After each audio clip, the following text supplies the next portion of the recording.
one lifetime span of a person, a human being, which is dedicated to study, to shaping up the outlook, ideology, personality. No more, no less. Usually it takes from 15 to 20 years. What it includes? It includes influencing, or by various methods, infiltration, propaganda methods, direct contacts, doesn't really matter. I will describe them later. Of various areas where public opinion is formulated or shaped. Religion, educational system, social life, administration, law enforcement system, military, of course, and labor and employer relations, economy. Okay? 5 areas. I will not write them down because we will not have enough space. Sometimes when I describe all the methods, students ask me question, are you sure this is the result of the Soviet influence? Not necessarily. You see, the tactic of subversion, about which I'm talking, is similar to the martial art, the Japanese martial art. If some of you are familiar with that tactic, probably you will remember that if an enemy is bigger and heavier than yourself, it would be very painful to resist his direct strike. If a heavier person wants to strike me in the face, it would be very naive and counterproductive to stop his blow. The Chinese and Japanese judo art tells us what to do. First to avoid the strike, then to grab the fist and continue his movement in the direction where it was before, right? Until the enemy crashes in the wall. You see? So, what happens here? The target country obviously does something wrong.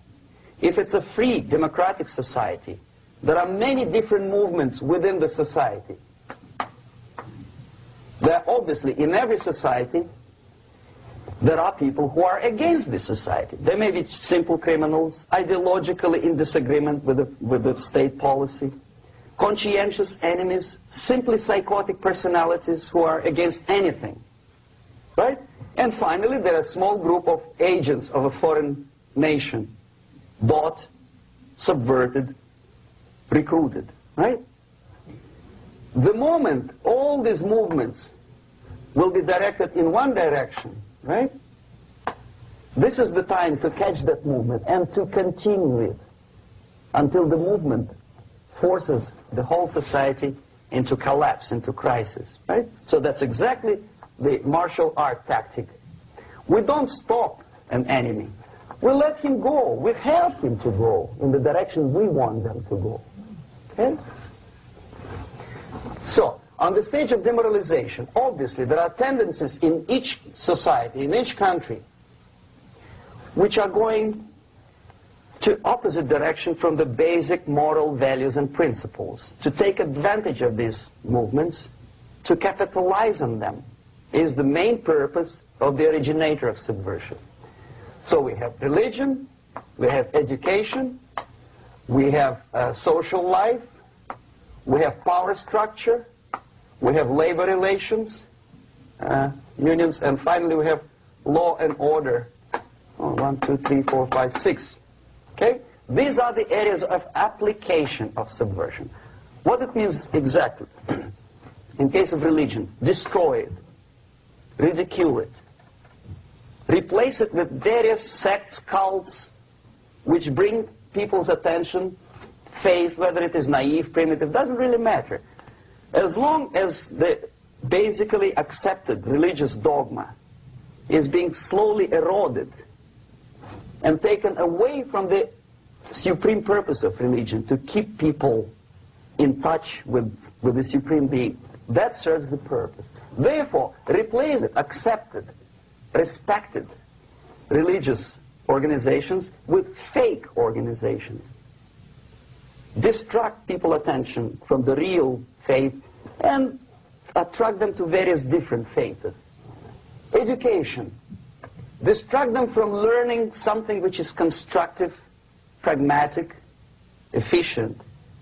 Instead of mathematics, physics, foreign languages, chemistry, teach them history of urban warfare, natural food, home economy, your sexuality, anything, as long as it takes you away.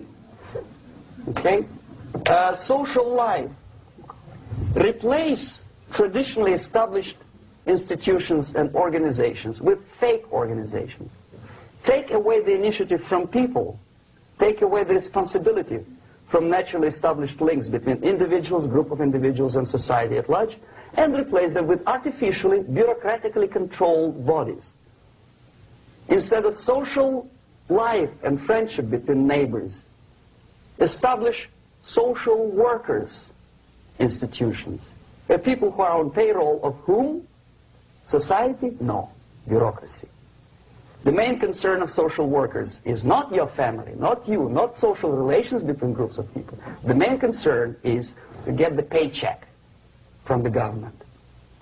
What will be the result of their social work doesn't really matter. They can develop all kind of concepts to show to the government and to the people that they're useful. Okay, away from the natural links, power structure. Okay, the natural bodies of administration, which are traditionally either elected by people at large or appointed by elected leaders of society, are being actively substituted by artificial bodies. The bodies of people, groups of people, whom nobody elected. Never. As a matter of fact, most of the people don't like them at all, and yet they exist. One of such group is media. Who elected them? How come they have so much power? Almost monopolistic power on your mind. They can rape your mind. But who elected them? How come they have a nerve to decide what is good and what is bad for the elected by you, president, and his administration? Who the hell are they? Spiro Agnew, who was hated by the liberal left, called them a bunch of enfeebled snobs. And that's exactly what they are. They think they know. They don't. The level of mediocrity. In a big establishment like New York Times, Los Angeles Times, major television network, you don't have to be excellent journalist. You have to be exactly a mediocre journalist. That's easier to survive. There's no competition anymore. You have your good, nice income, $100,000 a year. That's it. Whether you're better or worse doesn't really matter anymore. As soon as you're smiling to the camera and do your job. That's it. No more competition. Power structure slowly is eroded by the bodies and groups of people who do not have neither qualification nor the will of people to keep them in power, and yet they do have power. Okay. Together with that, there is another process. Law enforcement, law and order organization and structure is being eroded. For the last 20, 25 years, if you see old movies and new movies, you can see that in new movies, a policeman, an officer of the United States Army looks dumb, angry, psychotic, paranoid. A criminal looks nice, kind of, well, he smokes hash and shoots the whatever drug, but basically he's a nice human being. He's creative. And he's unproductive only because society oppresses him.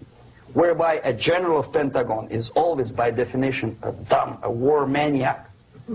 A policeman is a pig, rude policeman. He abuses his power. You know? A generality, generalization like that. The hatred, the mistrust to the people who are supposed to protect you and enforce law and order. Moral relativity. The Angelo Buono process lasted 2 years in Los Angeles.